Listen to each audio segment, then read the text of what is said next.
अस्सलाम वालेकुम सर। वालेकुम अस्सलाम।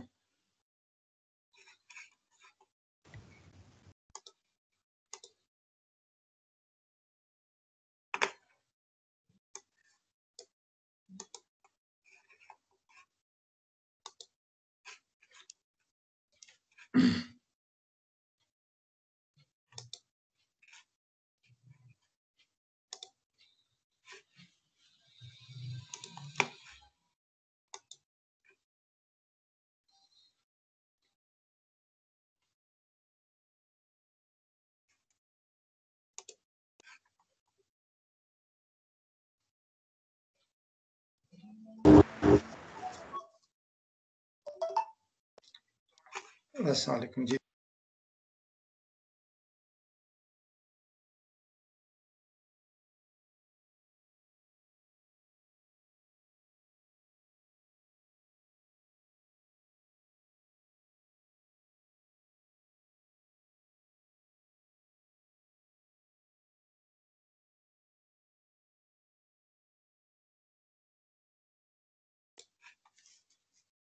ओके, अभी तक आप लोग आए नहीं।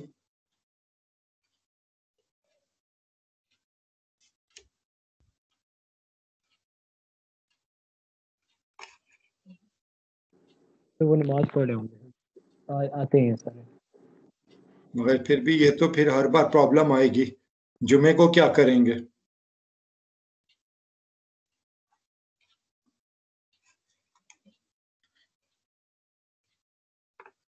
इसके बाद भी आपकी कोई क्लास होती है? नो सर, ये लास्ट क्लास है। Yes sir. तो जुमे वाले दिन फिर आपने किस तरह करना है क्लास को? 1:45 तो आप जुमा पढ़ के नहीं वापस आ सकेंगे। सर टाइम थोड़ा एक्सटेंड कर देंगे क्लास का। जी 55 पे कर लें, 45 की जगह 10 मिनट बाद शुरू कर लें। सर 10-20 मिनट लेट कर दें फिर सर 2 बजे से 3 बजे तक कर लेना ना सर प्लीज। जी सर 2 बजे से 3 बजे तक कर ले। yes, बस फिर 2 बजे जुमे को स्टार्ट करेंगे, मगर फिर मेक श्योर कि आप 2 बजे पहुंच जाते हैं। Okay sir. इंशाल्लाह। जी अगले बुध को आपका क्विज होगा, पिछला ट्रस्ट वाला मटेरियल और आज का लेक्चर इंक्लूड करके। ओके आज का लेक्चर और पिछला ट्रस्ट का लेक्चर, दैट उसके रिलेटेड क्विज नेक्स्ट वेंसडे को होगा। ठीक है सर नेक्स्ट वेडनेसडे क्विज होगा आज वाला टॉपिक इंक्लूड करके। नेक्स्ट वेडनेसडे को ट्रस्ट वाला चैप्टर यानी चैप्टर 3 का होगा अप टू 2 डेज लेक्चर, जहां पे हम आज लेक्चर खत्म करेंगे। चलें फिर अब आप अटेंडेंस ले लेते हैं। Hamza Babar, Hamza Abrar present sir. Hamza Ibrar, I am sorry. Ahmad, Amad Ahmad, Amad Ahmad, Amad Ahmad,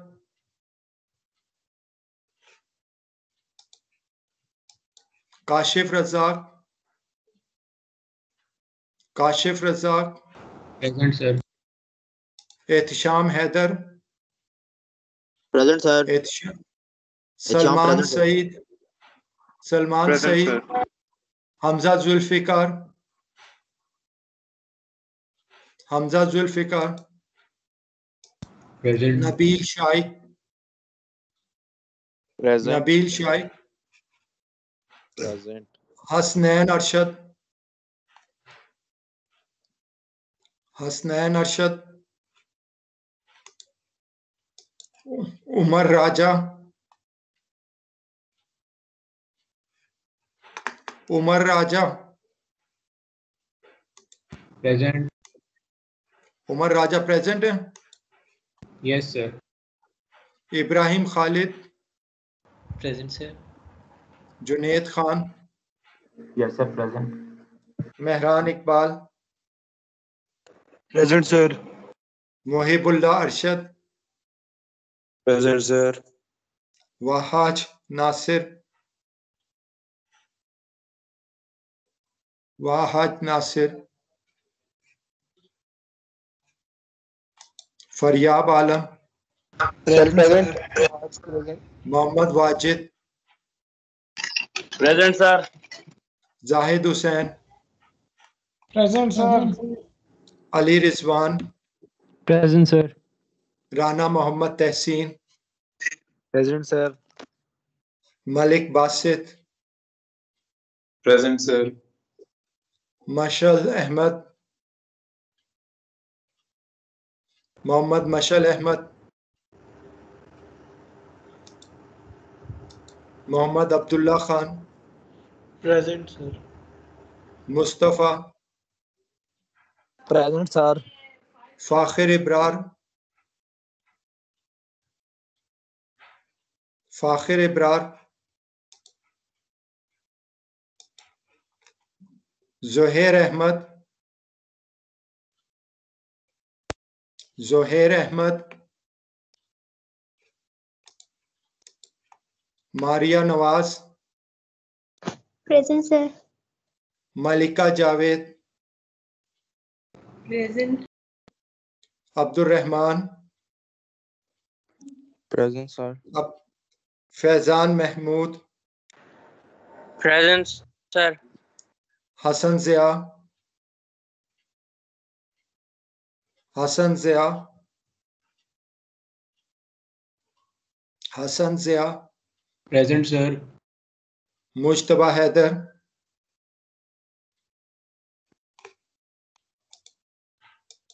शेर Khan, Sher Khan, Usama Ali Khan, Present, sir. Abdullah Noman, sir Asadullah Numan sir. Present sir. Asadullah Noman, present sir. Shams Mushar, Shams Musheer present sir. Musheer, Mohammad Saad, Present, sir. Usman Khalid, मान खालिद प्रेजेंट सर। वलीद अहमद, वलीद अहमद,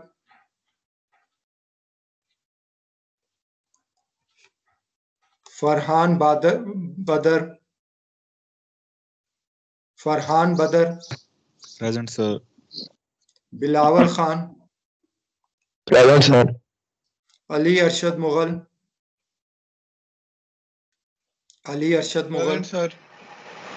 वक़ार Ahmad, Present, Waqar Ahmad, Aliya Tasadduq, Present, sir. Aliya Tasadduq, present sir. जी जी, आप में से जो एब्सेंट थे उनमें से कोई आया है? 019 019 023. हमजा जुल्फिकार, Sir, 025.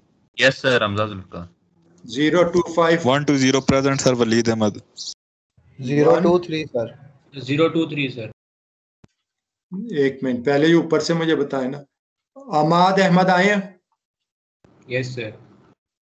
अमाद अहमद आप हैं? फिर आपकी एब्सेंट Yes, लगी sir, हुई yes. है। फिर उसके बाद ये 023 Hasnain Arshad, Yes, sir. Hasnan present. और कौन है? वाहाज नासिर, Yes, sir. वाहाज ना,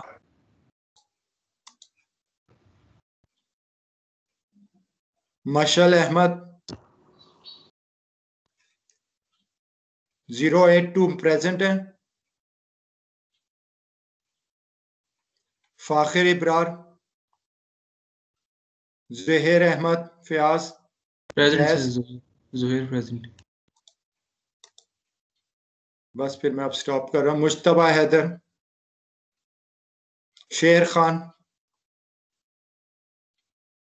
Waleed Ahmad, Waleed Ahmad Okay. present. Waleed Ahmad present है। ओके जी, अब बाकी आखिर में कर लेंगे। Let's start the lecture.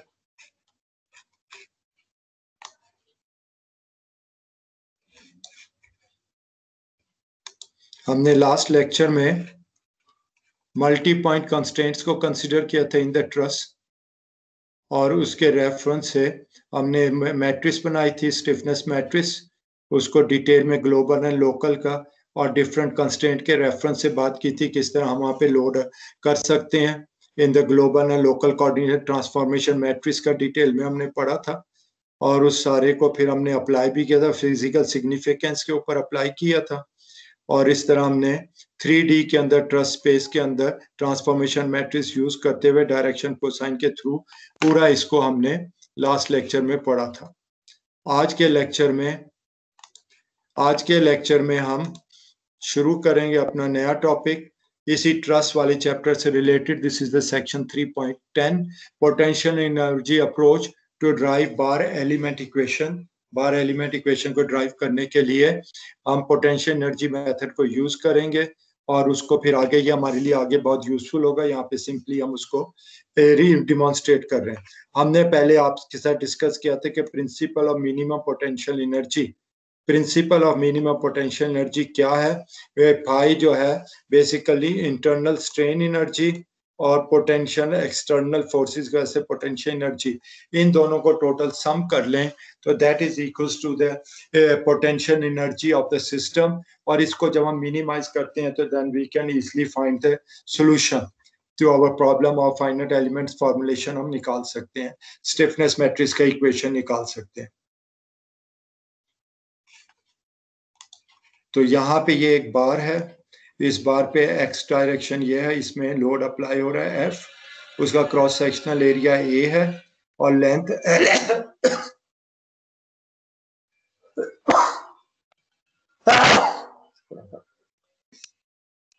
तो इस बार के अंदर एक हमने इधर छोटा सा एक एलिमेंट यहाँ पे उसका ले लिया है, जिसको एक्स वाई जेड कोऑर्डिनेट में किया है। उसका एक्स प्लेन है, एक्स प्लेन के साथ डेल्टा एक्स के बाद उसका दूसरा डेल्टा एक्स प्लेन है, x plus delta x plane है। तो delta x plus x plane पे जो फोर्स अप्लाई हो रही वो फोर्स क्या होगी? जो यहाँ पे इंटरनल स्ट्रेस है into the cross sectional area delta Y over delta Z. So ये हमारे पास इंटरनल फोर्स की वजह से जो एलिमेंट के ऊपर in the direction of x, normal stress x की डायरेक्शन में जो इंटरनल फोर्स अप्लाई हो रही है which is equals to sigma x into delta y. This is the force acting on it. और इस फोर्स को जब आप डिस्प्लेसमेंट के साथ, चेंज इन डिस्प्लेसमेंट के साथ मल्टीप्लाई करेंगे तो हमें total potential, internal potential energy मिल जाएगी। ठीक है ना? तो हमें प्लेन फेस के ऊपर जो स्ट्रेन है, फेस प्लेन के ऊपर, एक्स प्लेन के ऊपर, यहाँ पे एक्स फेस के ऊपर जो स्ट्रेन है बेसिकली डिस्प्लेसमेंट है, that is equals to delta X into strain. और जो x प्लस डेल्टा एक्स पे फेस पे जो डिस्प्लेसमेंट है, x plus delta x face पे is equals to strain plus D strain, जितनी इंक्रीज हुई है स्ट्रेन की मल्टीप्लाई बाय डेल्टा एक्स, और दोनों का डिफरेंस जो है that is the total displacement, change in displacement x face से एक्स डेल्टा एक्स फेस पे जो टोटल डिस्प्लेसमेंट आई है that is equals to delta x into d epsilon x. ये हमारे पास डिस्प्लेसमेंट है, ये हमारे पास फोर्स है, दोनों को मल्टीप्लाई कर दें तो वी गेट द एनर्जी। तो यहाँ पे हमने दोनों को मल्टीप्लाई कर दिया है तो टोटल स्ट्रेन एनर्जी जो है that is equals to sigma x into delta y into delta z और displacement delta x into delta epsilon. ये हमारे पास है कि इंटरनल एनर्जी, स्ट्रेन एनर्जी का एक डिफरेंशियल इक्वेशन आ गई है। ये हमारे पास इक्वेशन है। अब इस इक्वेशन में delta y, delta z, delta x is basically d v, change in volume है तो हमने इसको चेंज इन वॉल्यूम से चेंज कर दिया है। तो इसी इक्वेशन को हमने रीराइट यहाँ पे किया है, सिर्फ ये वॉल्यूम वाले पार्ट को हमने रीराइट कर दिया। तो दिस इज द इक्वेशन। तो होल बार, ये हमने बार के अंदर, ये जो हमारे पास इतना बार था इसके अंदर एक छोटे से एलिमेंट की यहाँ पे हमने बात की थी। अब पूरे बार में करना होता है, इस पूरे वॉल्यूम के लिए हमने इसको इंटीग्रेट करना होगा, पूरे वॉल्यूम के लिए इंटीग्रेट करना होगा। और जो हमने स्ट्रेन डेल्टा एक्स में की थी वो टोटल स्ट्रेन पूरी लेंथ में जितनी स्ट्रेन है उसके ऊपर उसे इंटीग्रेट करना होगा। तो this is the equation for the internal energy की इक्वेशन हमारे पास टोटल आ जाएगी। यहाँ पे इसको जब आप टोटल एनर्जी की ये इक्वेशन देखें तो it is a linear material, हम अज्यूम कर रहे हैं हुक्स लॉ के तहत है, तो it is a linear equation, ये एक ट्राइंगल बनता है। तो बेसिकली ये इंटरनल इंटीग्रेशन, ये जो इनर वाली इंटीग्रेशन है, this is basically sigma x sigma y 1/2 sigma x sigma y, ये हमारी इंटरनल इंटीग्रेशन बन जाती है। चूंकि ये ट्राइंगल का एरिया है, विच इज दोनों को मल्टीप्लाई बाय हाफ कर दें तो ट्राइंगल का एरिया आ जाएगा। तो हमें इसको पूरे वॉल्यूम पे इंटीग्रेट करना है, which will give us the strain energy, which will give us the strain energy in one dimension में। हमने इस इक्वेशन को एक्सप्रेस कर दिया है इन द एक्स डायरेक्शन। ये हमारे पास इक्वेशन है। इस इक्वेशन के अंदर अगर आप देखें तो हमारा एरिया कांस्टेंट है, एरिया कांस्टेंट है और यूनिफॉर्म है थ्रू आउट द बार। तो हमारे पास जो dv है, dv is basically equals to area into dx। तो हमने एरिया इंटू dx इंट्रोड्यूस किया इस इक्वेशन में। तो हमें फिर इसको सिंपली x के ऊपर इंटीग्रेट करना है, 0 टू टोटल लेंथ, और इस इक्वेशन को हम इंटीग्रेट कर दें तो ये हमारे पास इक्वेशन आ गई है। This equation is giving us the internal strain energy in the x direction for 1d bar element.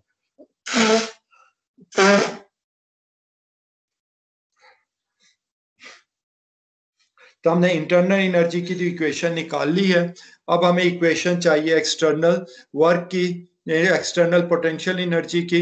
ये इंटरनल एनर्जी आ गई, एक्सटर्नल पोटेंशियल एनर्जी की, दोनों का sum will be the total energy, जो कि हमने यहाँ पे किया था। सम जो है इंटरनल निकाल लिया हमने, अब ये potential energy of the external forces निकालनी है। और जब ये हमें मिल जाएगी तो हमें टोटल पोटेंशियल एनर्जी मिल जाएगी, और इसको जब हम मिनिमाइज करेंगे तो we will be done with the equation. तो हमारे पास ये इक्वेशन डेवलप हो गई। तो एक्सटर्नल पोटेंशियल एनर्जी क्या है? Basically body force, body force के साथ वॉल्यूम को मल्टीप्लाई कर दें तो टोटल फोर्स आ जाएगी due to the body force, और उसको डिस्प्लेसमेंट के साथ मल्टीप्लाई करेंगे तो ये हमारे पास बेसिकली हमारे पास आ जाएगी potential energy due to the body force XB। इसी तरह ट्रैक्शन फोर्स के साथ जितने एरिया में ट्रैक्शन डिस्प्लेसमेंट हो रही है उसको मल्टीप्लाई कर दें तो this will give you the traction force, और ट्रैक्शन फोर्स एरिया को मल्टीप्लाई बाय ट्रैक्शन फोर्स, हमें पूरी फोर्स मिल जाएगी, और ट्रैक्शन एरिया पे जितनी डिस्प्लेसमेंट हो रही है उसको मल्टीप्लाई करेंगे तो you will get the potential energy due to the traction force. इसी तरह ये potential energy due to the point load, जो नोड 1 और नोड 2 पे पॉइंट नोड है, उन दोनों पॉइंट्स की नोड की डिस्प्लेसमेंट जो है उनके हिसाब से उसको मल्टीप्लाई करें तो वर्क आ जाएगा, और उसका टोटल सम कर लें तो that will give us the point load की वजह से जितना हमारा एक्सटर्नल पोटेंशियल एनर्जी है, ये टोटल सम करेंगे तो हमें एक्सटर्नल मिल गया पोटेंशियल एनर्जी, और दिस इज द इंटरनल। दोनों को आप सम कर लें तो दोनों को सम करने से हमारा जो रिजल्ट है, दिस इज द रिजल्ट। ये हमारे पास इक्वेशन है, इसमें मैंने अभी आपको ये सारी चीजें समझा दी हैं ऑलरेडी कि ये this is the body force, जो ये हमारा ये बार है ग्रेविटेशनल साइड पे ये बॉडी फोर्स है। तो generally this body force is the weight of the body, self weight होता है बेसिकली ये, और ये सरफेस है S1 जिसके ऊपर ट्रैक्शन फोर्स लग रही है, जिसकी वजह से ये नीचे को खींचे जा रहा है, ये ट्रैक्शन फोर्स है। This is the traction force acting on surface S1। फिर नोड 1 और नोड 2 पे Fx1 Fx2 अप्लाई हो रहा है। तो ये हमने इसके तीनों टर्म्स जो हैं उनको डिटेल में एक्सप्लेन कर दिया है। यहाँ पे चूंकि बार एलिमेंट है, 2 नोड्स हैं, 1 degree of freedom x direction में है, m इक्वल्स टू 2 हो जाएगा, 1 and 2 दोनों नोड से रिलेटेड हो जाएगा, तो ये m जो है इक्वल्स 2 हो जाएगा, उस पर आपने इंटीग्रेट करना है। हम जनरली पोटेंशियल एनर्जी की जो इक्वेशन है मिनिमम पोटेंशियल ड्राइव करने के ये 3 स्टेप्स हैं, इनको हम फॉलो करेंगे। Formulate an expression for the total potential energy, total potential energy के लिए फॉर्मुलेट करेंगे इक्वेशन जो कि ऑलरेडी हमने कर ली है। फिर अज्यूम द डिस्प्लेसमेंट पैटर्न है वेरी इनफाइनाइट एलिमेंट, उसमें हम नोडल डिस्प्लेसमेंट दे के उसको उसमें हम डिस्प्लेसमेंट देंगे और हिसाब से टोटल पोटेंशियल एनर्जी को कैलकुलेट करेंगे, और फिर उसको मिनिमाइज करेंगे पार्शियल डिफरेंशियल लेके जिस डिस्प्लेसमेंट के रेफरेंस से कर रहे हैं, और वहां से फिर हमें ये इक्वेशन मिल जाएगा। Let's apply this 3। तो ये हमारे पास अब इक्वेशन है, ये हमारे पास इंटरनल एनर्जी U की टर्म है, और ये हमारे पास जो है हमारे पास फोर्सेस की टर्म है। दोनों फोर्सेस नोडल पॉइंट की फोर्स का difference, traction force and body force.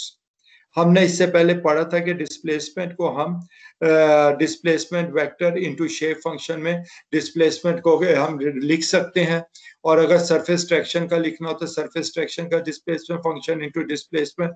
और शेप फंक्शन हमने देखा था कि पहली नोड का shape function 1 minus x by L है और दूसरे पॉइंट का एक्स बाई एल है, और हमारा displacement vector u1 u2 node 1 and node 2 की डिस्प्लेसमेंट्स है, और इन दोनों को जब हम मल्टीप्लाई करेंगे तो we get the u value. तो यहाँ पे u वैल्यू हमारे पास ये आ जाती है, u वैल्यू आ गई हमारे पास, this is u n into D, और n हमारे पास ये दिस इज आवर n, ये हमारे पास n है। तो अब जब आपने स्ट्रेन मालूम करनी है, जब आपने ये स्ट्रेन मालूम करनी है, स्ट्रेन के लिए आपने डेरिवेटिव u का लेना है। तो हमारे पास u ये है, u के अंदर derivative with respect to x लेना है, तो हमें इसका x के डेरिवेटिव लेना है। तो आप पहली टर्म का जब लेंगे तो 1 गोज टू 0 और ये -1 ओवर l हो जाएगा, तो पहली टर्म इसकी -1 ओवर l आ गई, दूसरी टर्म जो सिंपली 1 ओवर l हो जाएगी। तो हमने ये स्ट्रेन का इक्वेशन मालूम कर लिया, which is basically this vector, this matrix. जी बताइए जी, क्या पूछना चाहते हैं? आवाज नहीं आ रही। देखिए आपने ये स्ट्रेन निकालनी है। स्ट्रेन क्या है?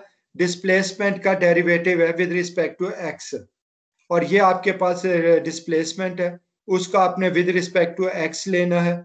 जब आप इसके रिस्पेक्टिवली डेरिवेटिव लेंगे तो डी में तो कोई वैल्यू है नहीं, वो तो कांस्टेंट है u1 u2, तो n का आ गया, n को आप डेरिवेटिव लेंगे तो ये आपका पहला टर्म जो है इसका जब आप डेरिवेटिव लेंगे तो this is -1 over l, this is -1 over l, और दूसरा 1 ओवर l आ जाएगा। ये दो टर्म आ गए जिसको आपने इससे मल्टीप्लाई करने थे, you get the strain matrix, strain का वेक्टर मिल जाएगा। इस मैट्रिक्स को हम कहते हैं gradient matrix, we call the gradient matrix B, और ये -1 over l over 1 over l है। हमने एक नई मैट्रिक्स यहाँ पे एक और डिफाइन कर दी है बी, और उस बी मैट्रिक्स को जो ग्रेडियंट मैट्रिक्स है multiply by the displacement vector, तो you can get the strain. हमने स्ट्रेन का इक्वेशन डिफाइन कर दिया है, we have defined this strain equation, इसकी बेस पे हम आप कैलकुलेट कर सकते हैं स्ट्रेन को। और जब आपको स्ट्रेन मालूम है, और Hooke's law, stress strain relationship जो हुक्स लॉ है, Hooke's law is basically stress is equal to the some property material property matrix into the strain, और ये हमारे पास 1D के अंदर this is equal to Young modulus, constant एक value है यंग मॉड्यूलस की। तो हमारे पास ये स्ट्रेन की इक्वेशन भी आ गई, हमारे पास ये स्ट्रेस की इक्वेशन भी आ गई with reference to the strain. और अगर जब इस स्ट्रेन में आप ये डालेंगे तो D into B matrix into D vector, displacement vector, और यहाँ पे हमारा D जो है बेसिकली यंग मॉड्यूलस है इन 1D, 1 डायमेंशन स्ट्रेस के अंदर ये हमारा बेसिकली E बन जाता है, कांस्टेंट है। क्लियर है ये पॉइंट सबको यहां तक? Any question?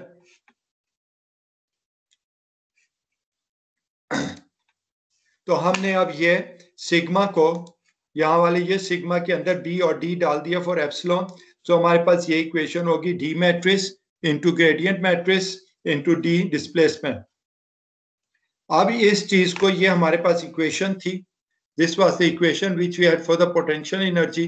तो इस पोटेंशियल एनर्जी के इक्वेशन के अंदर सिग्मा एक्स की जगह जब आप इसको sigma x into epsilon x कर रहे हैं तो बेसिकली सिग्मा एक्स की ट्रांसपोर्ट इंटू एप्सिलॉन एक्स की वेक्टर के साथ मल्टीप्लाई करेंगे तो ये आ जाएगा।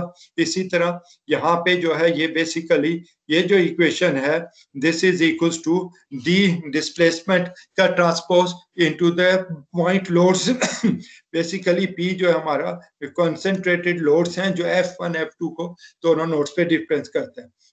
इसी तरह जब आप इस इक्वेशन को देखेंगे तो US जो है ये बेसिकली हमारा U की ट्रांसपोज हो गई इनटू द ट्रैक उसकी मैट्रिक्स फॉर्म में, और इसी तरह यहाँ पे भी U जो है U का transpose into body force.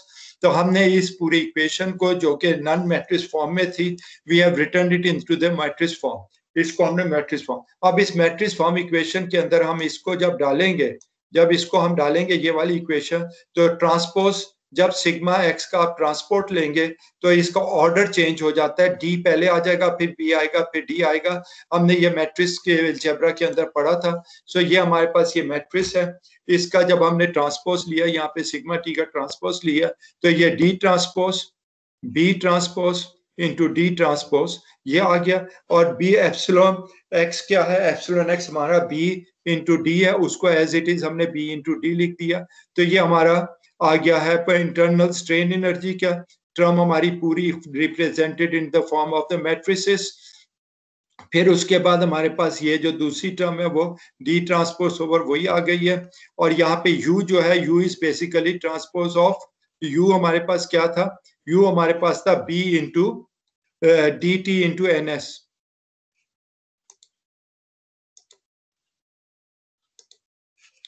You जो है हमारे पास ये है,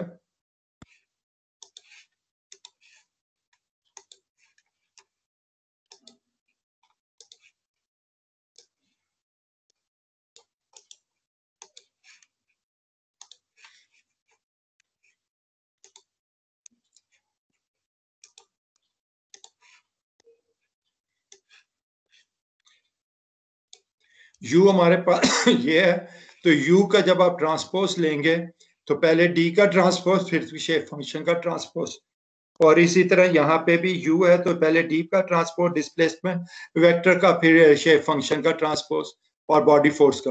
अब इस सारे के अंदर अगर आप इस टर्म को देखें जो हमारा एक्सटर्नल फोर्स से रिलेटेड था, तो ये हमारे पास सब में डी ट्रांसपोज यानी डिस्प्लेसमेंट ट्रांसपोर्ट, उसको हमने कॉमन बाहर निकाल लिया और बाकी सारी टर्म को हमने लोड मैट्रिक्स कह दिया। लोड हमारा वेक्टर है, लोड वेक्टर है, this is our load vector जो कि point load, traction force and body force से कंपोज होता है। और ये हमारे पास अब हमारे पास ये एक इक्वेशन आ गई, ये जनरल इक्वेशन आ गई of the total potential energy.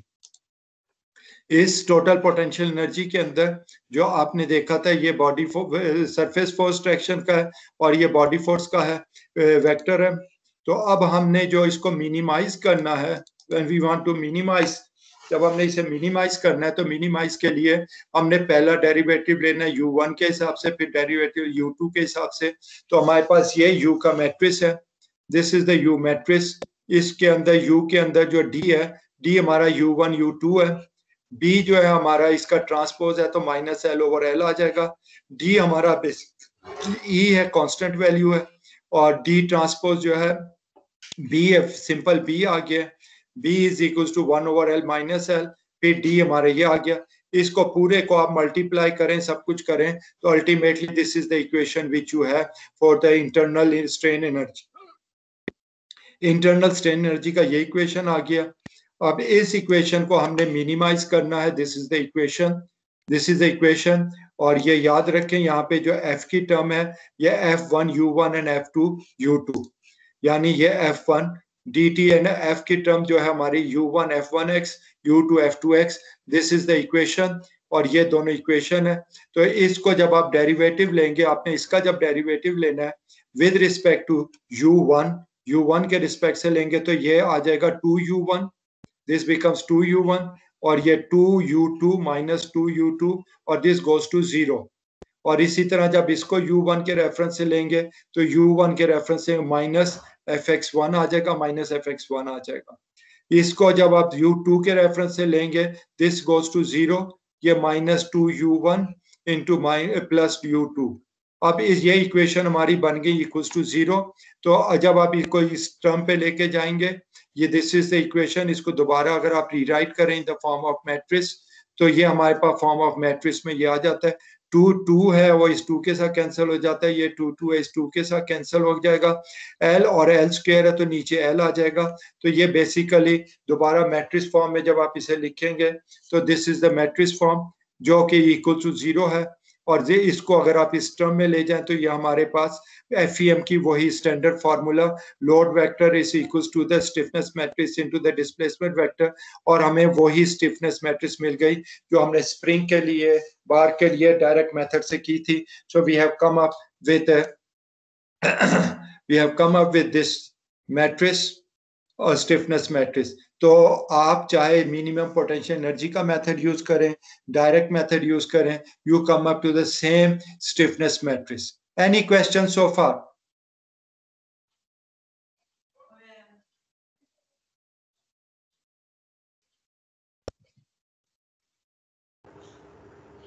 कोई नहीं, आगे चलें.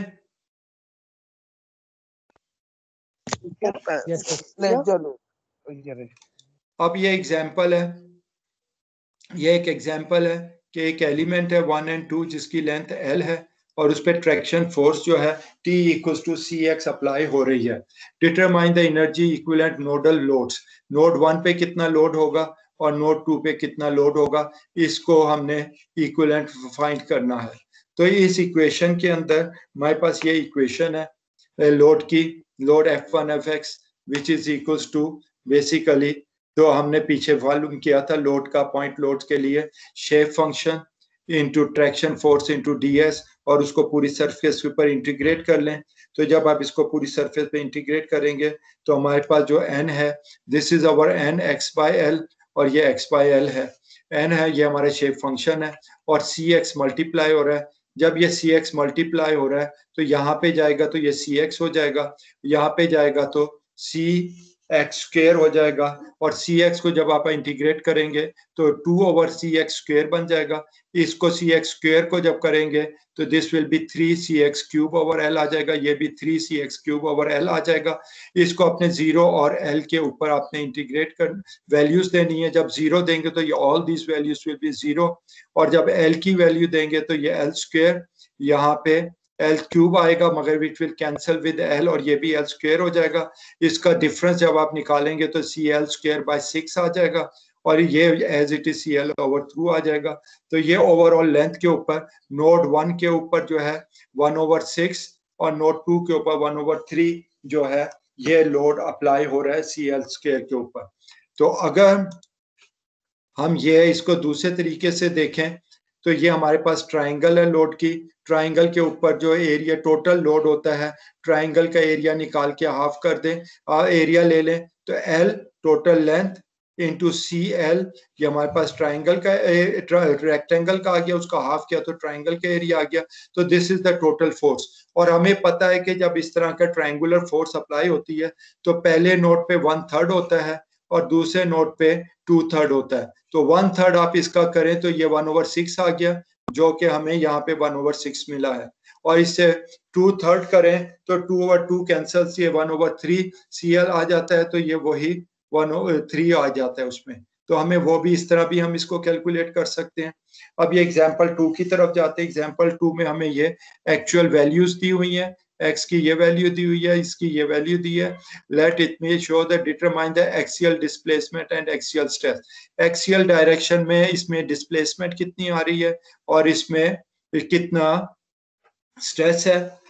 मगर दो तरीके से आपने इसे सॉल्व करना है. पहले इस पूरे बार को एक एलिमेंट 1 एलिमेंट कंसीडर करना है और फिर उसके बाद पूरे बार को 2 एलिमेंट्स कंसीडर करना है और उस रेफरेंस से आपने इसको फिर कैलकुलेट करना है कि इसमें डिस्प्लेसमेंट कितनी है और स्ट्रेसेस कितनी है इन ईच एलिमेंट और नोड्स पे.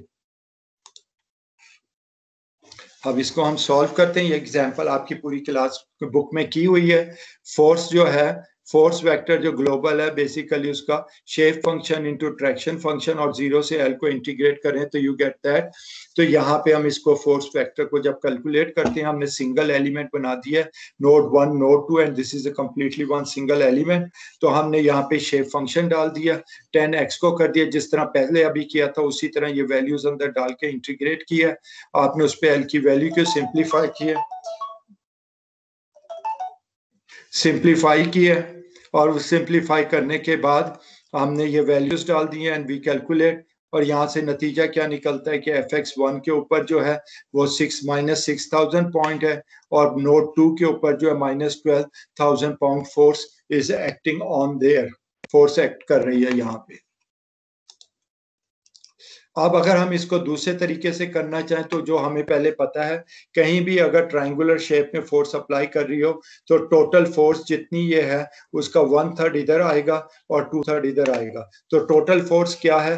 टोटल लेंथ इज 60 60 इंटू यहाँ पे फाइनल वैल्यू जो है 600 है, 60 इंटू 600 मल्टीप्लाई करके उसका ट्रायंगुलर एरिया लेना है तो हाफ कर लें, तो टोटल हमारे पास 18,000 पाउंड फोर्स है, उसका 1/3 ले लें, टेक द 1/3 ये 6,000 हो गया, टेक द 2/3 ले लें तो 12,000 हो गया। वही रिजल्ट हम इस तरह भी निकाल सकते हैं।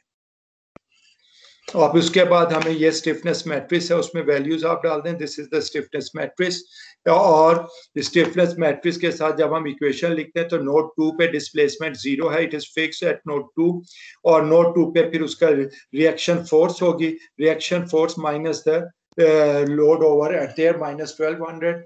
अब आप इस इक्वेशन को अगर सॉल्व करें 1 into U1 equals to minus इतने इंटू 10,000, तो U1 की जो लोड है हमारे पास ये force, this is the force displacement eight node 1 हमने कैलकुलेट कर ली, हमारी पहली कैलकुलेशन हो गई नोड 1 पे।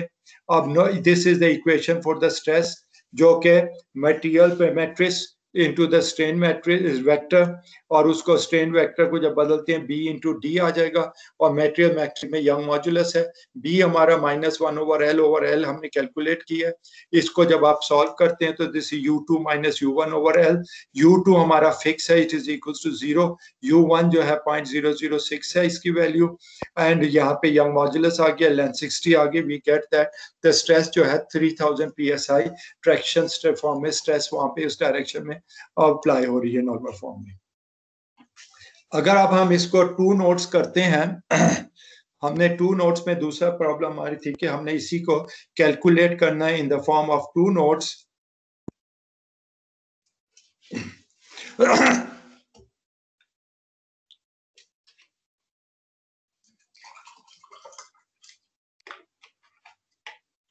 तो 2 नोट्स के अंदर जब हम करेंगे तो हमने इसको यहाँ पे नोट बना लिए 1, नोट 2 एंड नोट 3। तो पहले हम नोट 2 के ऊपर हम करते हैं।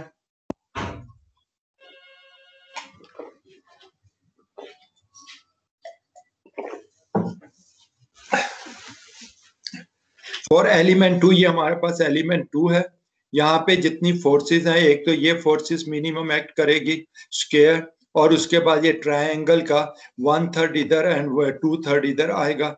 तो ये जो ऊपर वाला ट्रायंगल है ये -3 -6 है, तो ये यहाँ पे -300 हो गया, ये 660 मीटर इंचेस पूरा था, तो ये 30 इंचेस हो गया, 30 inches into 300 multiply by half कर लें, तो ये ट्रायंगल का जो है -4500 जो है ये पाउंड फोर्स इसकी टोटल आ रही है। इसका जो है 1/3 यहाँ पे अप्लाई होगा, 1/3 यहाँ पे अप्लाई होगा, और इसका वो 2/3 जो है वो नोट 3 पे अप्लाई होगा। और इसी तरह ये जब हमने स्क्वायर का निकाला है, स्क्वायर का कितना है 30 इंटू 3000 9000 आ जाएगा। स्क्वायर का जो है हाफ इधर होगा, हाफ इधर होगा, तो वो हाफ कर दिया।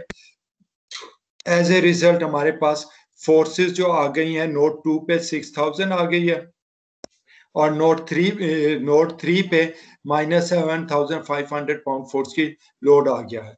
तो ये हमारे पास लोड आ गया। फॉर एलिमेंट 1, अब आप एलिमेंट 1 के लिए अगर कैलकुलेट करेंगे तो ये हमारे पास वही 300 वाला एक है, तो बेसिकली टोटल फोर्स इसमें -45 है, जिसका 1/3 इधर अप्लाई होगा और 2/3 नोट 2 पे अप्लाई होगा। तो दीज आर द वैल्यूज। ये हमारे पास पहले एलिमेंट की आ गई फोर्सेस और ये दूसरे एलिमेंट की आ गई। तो जब ग्लोबल में हम करेंगे तो पहले एलिमेंट की ये -15, नोट 2 पे 2 वैल्यूज हैं, एक -3000 है, एक -6000 है, उन दोनों का टोटल आ जाएगा। और नोट 3 पे जो है देयर इज अ कांस्टेंट जिसकी वजह से फिक्स है, तो रेजिस्टेंस फोर्स उसकी -7500। ये हमने ग्लोबल नोडल फोर्स मैट्रिक्स बना ली है। ठीक है, यहां तक क्लियर है सबको?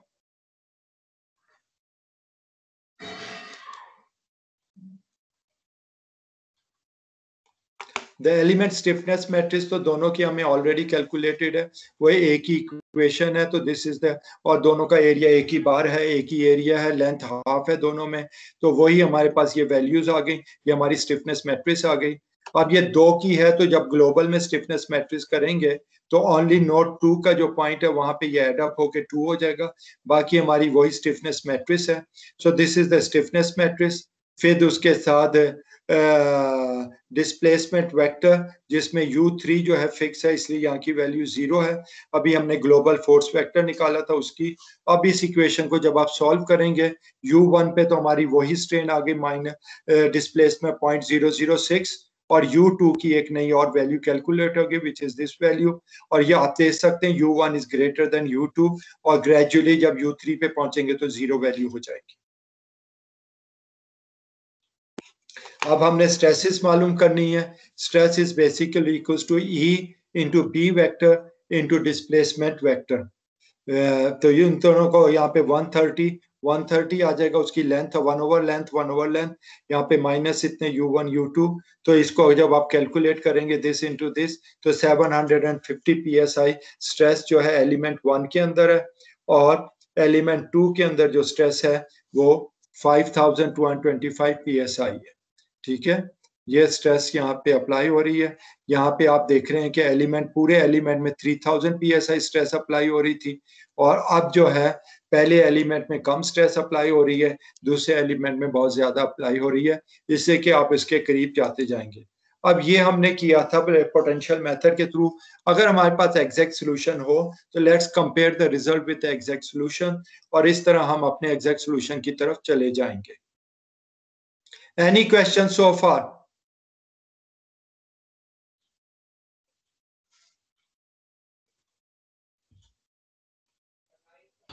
No, sir.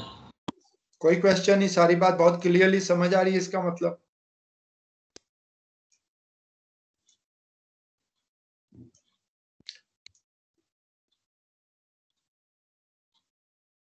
ठीक है, तो अब हमने एग्जैक्ट सॉल्यूशन निकालना है प्रीवियस एग्जांपल का। एग्जैक्ट सॉल्यूशन हमें कैसे मिलेगा? डिस्प्लेसमेंट हम कैसे कैलकुलेट करते हैं? डिस्प्लेसमेंट जो है this is the equation for displacement. ये डिस्प्लेसमेंट का इक्वेशन है, ये डिस्प्लेसमेंट की इक्वेशन है। इसमें क्या है, ये आपकी ट्रैक्शन फोर्स है। ट्रैक्शन फोर्स को इनटू एक्स जब आप मल्टीप्लाई करेंगे तो टोटल फोर्स हो जाएगी। 0 से लेके एक्स तक इंटीग्रेट करेंगे, this will be the total force. Total force को जब आप एरिया से डिवाइड करते हैं तो हमारे पास स्ट्रेस आ जाती है और स्ट्रेस को जब यंग मॉड्यूलस से डिवाइड करते हैं हुक्स लॉ के तो आपको डिस्प्लेसमेंट मिल जाती है। तो हमने वही हुक्स लॉ को यूज किया है टू राइट दिस इक्वेशन और इस तरह हमें पूरा इक्वेशन मिल गई है। अब इस इक्वेशन के अंदर व्हाट इज px जो है हमारा क्या है? px is basically equals to ये हमारा 10x मल्टीप्लाई बाय x और ये ट्राइंगल का half of the triangle x into 10x which is 5x square हमारा px है। अब इसके अंदर 5x स्क्वायर डाल दें, आप 5x स्क्वायर डाल दें इसके अंदर और फिर इसको इंटीग्रेट करें तो हमारे पास 1/3x क्यूब आ जाएगा प्लस कांस्टेंट ऑफ इंटीग्रेशन एक आ जाएगी। कांस्टेंट ऑफ इंटीग्रेशन आ जाएगी जो हम बाउंड्री कंडीशन को अप्लाई करके उसको मालूम करेंगे। बाउंड्री कंडीशन को मालूम करेंगे तो हमारे पास ये इक्वेशन आ गई है। This is our equation. ठीक है, अब इस इक्वेशन में से हमने पहले C1 को मालूम करना है तो लेट्स गो ओवर हियर। ये हमारे पास इक्वेशन है जो हमने मालूम की थी। बाउंड्री कंडीशन हमारे पास क्या है? बाउंड्री कंडीशन हमारे पास ये है, बाउंड्री कंडीशन हमारे पास ये है, बाउंड्री कंडीशन ये है कि यहां से ये फिक्स है एट L। तो x इक्वल्स टू L पे स्ट्रेन इज इक्वल्स टू 0। तो L इक्वल्स टू यहाँ पे u की value is equals to 0 for x equals to L। जब आप इस इक्वेशन में डालते हैं तो जब आप इसको सॉल्व करेंगे तो you get the C1 equation और इस C1 को यहाँ पे आप सब्स्टिट्यूट कर दें इन दिस इक्वेशन तो आपके पास u की इक्वेशन आ जाएगी। This is the u equation for the complete. अब इस इक्वेशन के अंदर अब आप u1 को मालूम करना चाहते हैं या इसके अंदर अब आपके पास जो वैल्यूज हैं, एरिया 2 इंच है, Young modulus is given this and the length is 61 element के लिए हम कर रहे हैं तो इसकी ये वैल्यूज जब आप इसमें डालेंगे तो दिस इज अवर इक्वेशन। ये हमारे पास इक्वेशन आ गई है। ये डिस्प्लेसमेंट इक्वेशन है, पूरी इक्वेशन डिस्प्लेसमेंट की है और इस डिस्प्लेसमेंट इक्वेशन के अंदर डिस्प्लेसमेंट इक्वेशन है हमारी। इस डिस्प्लेसमेंट इक्वेशन के अंदर x इक्वल्स टू 0 डालें तो आपके पास u1 वही आ जाती है -0.006 जो हमने पीछे कैलकुलेट किया है, U1 इक्वल्स टू माइनस 0.006। तो एग्जैक्ट सोल्यूशन में भी हमारे पास वही रिजल्ट आता है। और अगर इसको L डाल देंगे तो माइनस 0.006 ये वैल्यू भी आ जाएगी और U विल गो टू 0। और किसी भी पॉइंट पे अब आप इसके मुताबिक कैलकुलेट कर सकते हैं। और ये सिग्मा की वैल्यू है, sigma is basically 5x square over 2 inches का एरिया दे दिया है, तो 2.5x स्क्वायर जो है that is the equation for the stress, that's the equation for the stress. जब आप इधर आते हैं यहाँ पे displacement in inches over axial coordinate in inches, यानी ये डिस्प्लेसमेंट इक्वेशन, ये जो इक्वेशन है इसको यहाँ पे प्लॉट किया गया है। ये जो इक्वेशन है इसको यहाँ पे प्लॉट किया गया है exact, this is the exact solution, जो कि ये यहाँ पे नीचे लिखा हुआ है। ये क्वाड्रेटिक इक्वेशन जा रही है, ये यहाँ पे कर्व जा रही है, दिस इज द इक्वेशन। आपने जब वन एलिमेंट के साथ किया था तो this was the one linear element आपने कंसीडर किया था। तो इस लीनियर एलिमेंट के हिसाब से यहाँ की वैल्यू ये याद रखें, ये वाई एक्सिस जो है this is the zero value और ये नेगेटिव में जा रहा है in the opposite to the X axis. तो जब आप 60 इंच पे पूरा वन एलिमेंट कंसीडर किया है तो 60 इंच की लेंथ पे यहाँ पे जीरो डिस्प्लेसमेंट है, यहाँ पे माइनस 0.006 है।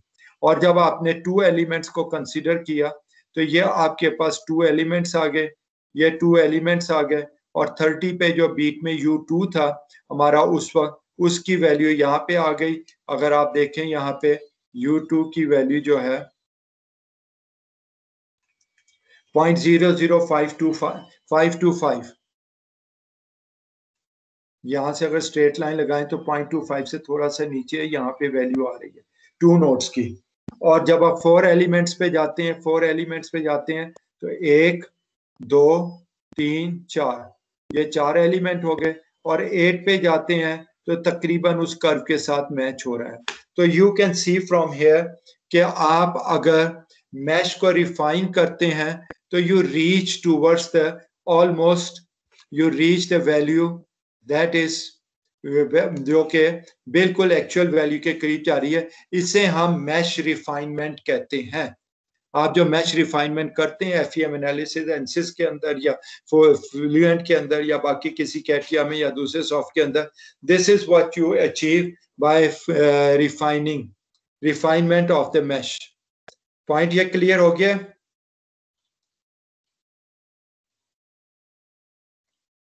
Yes sir. ठीक है, यहाँ पे अगर कोई और क्वेश्चन ही तो वी विल स्टॉप हियर। आगे फिर हम इससे अगली बार कंटिन्यू करेंगे। यहाँ पे हम स्टॉप करते हैं। रिफाइनमेंट से रिलेटेड क्वेश्चन है जी, बताएं सर। ये हम किस तरह डिसाइड करते हैं कि मार्जिन ऑफ एरर अब इतना कम है कि इतनी फाइन रिफाइनमेंट की जरूरत नहीं है। अब जिस तरह अब 4 और 8 की एट सम पॉइंट्स बहुत क्लोज वैल्यूज है, तो हम कैसे डिसाइड करेंगे कि यहाँ पे 4 एलिमेंट्स लेने चाहिए या यहाँ पे 8 लेने चाहिए? असल में ये होता है नंबर ऑफ एलिमेंट जब आप बढ़ाते हैं, नंबर एग्जैक्ट सॉल्यूशन आपका ये 6 KSI है, यहाँ पे एग्जांपल दी है, इसको हम अगले लेक्चर में करेंगे। और जैसे जैसे आप एलिमेंट्स के नंबर बढ़ाते हैं ये स्ट्रेस की वैल्यू इस तरह ग्रेजुअली चेंज हो रही है।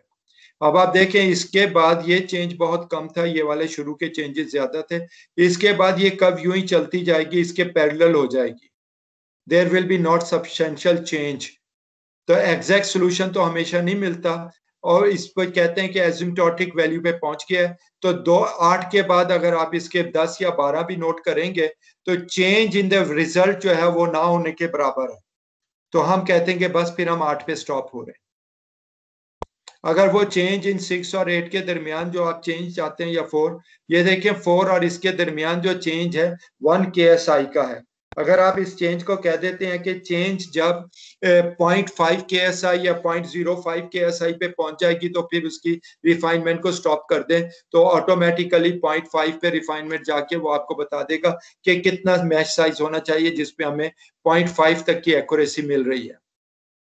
ठीक है, इस चेंज के ऊपर हम डिसाइड करते हैं। यहाँ पे अगर देखें तो ये 5 और ये 7 है तो 2 का डिफरेंस है। अगर आप ये पहले के हिसाब से देखें 3 और 7 के हिसाब से 4 का डिफरेंस है। तो ये आप डिफरेंस देखते हैं, इसको आप क्राइटेरिया डिफाइन करते हैं कि change in substantial change in the refinement जो है मैश को जब डबल कर रहे हैं या मजीद बढ़ा रहे हैं, तो ये जो चेंज है, डिफरेंस जो है, ये जितना कम हो जाए उतना मिनिमम पे हमारे एक आ जाए और ये एसिम्प्टोटिक वैल्यू पे पहुंच जाए, तो फिर हम इसको कहते हैं कि विल स्टॉप ओवर हियर। ठीक है, आंसर हो गया आपका? यस सर, इसको अगले लेक्चर में पढ़ेंगे। तो विल स्टॉप ओवर हियर। हम अटेंडेंस एक बार दोबारा देख लेते हैं, जो अगर बाद में कोई आया तो अपनी अटेंडेंस क्लियर कर ले।